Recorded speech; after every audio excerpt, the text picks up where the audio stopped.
Hi, my name is Murad Khwazi. I'm going to discuss on disaster recovery. Executive summary. Disasters are inevitable, but mostly unpredictable. The most strategic option is to have some kind of disaster recovery plan in place. This video discusses an approach for creating a good disaster recovery plan for a business enterprise. Every business disaster has one or more causes and effects. The causes can be natural or human or mechanical.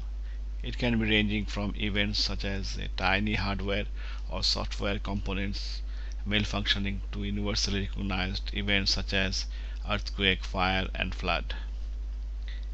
Effects of disasters range from small interruptions to total business shutdown for days or months, even fatal damage to the business. What is disaster recovery plan? A disaster recovery plan, sometimes referred to as a business continuity plan, is a comprehensive set of measures and procedures put into place with an organization to ensure that essential mission critical resources and infrastructures are maintained or backed up by alternatives during various stages of disaster. What should be included in a disaster recovery plan?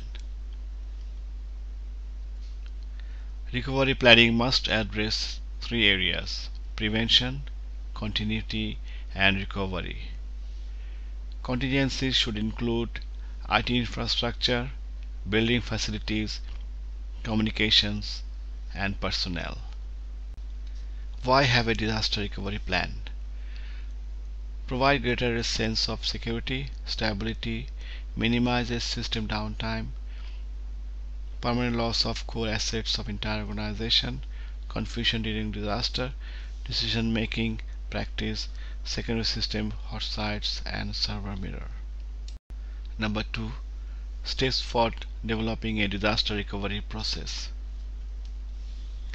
Evaluate proposals, select the best offering, choose participants and clarify their roles for the recovery team, document the disaster recovery plan, plan and execute regularly, schedule tests, conduct a post-mortem after each test, and identify what went well, what needs to improve. Continually maintain and improve the plan. Number 3. Disaster recovery plan tips. Recovery plan must be written clear and concise. Different people implementing it. Avoid jargon. Use position titles. Contact list include administrator. List tasks chronologically and flowchart style. Links tasks and procedures.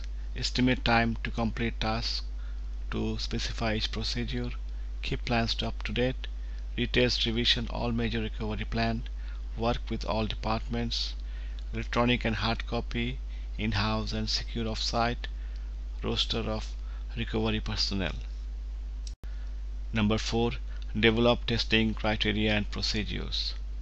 It is essential that the plan be thoroughly tested and evaluated on a regular basis.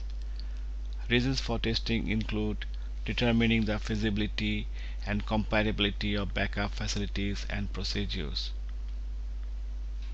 identifying areas in the plan that need modification, providing training to the team managers and team members, demonstrating the ability of the organization to recover, providing motivation for maintaining and updating the disaster recovery plan. Number 5.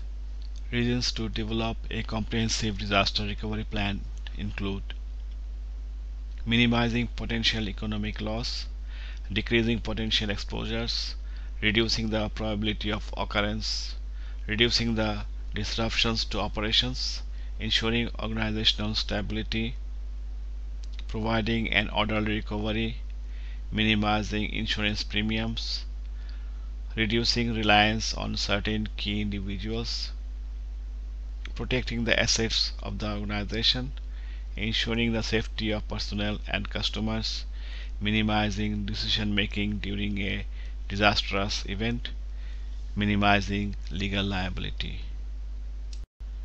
Conclusion. Disaster recovery planning involves more than offsite storage or backup processing.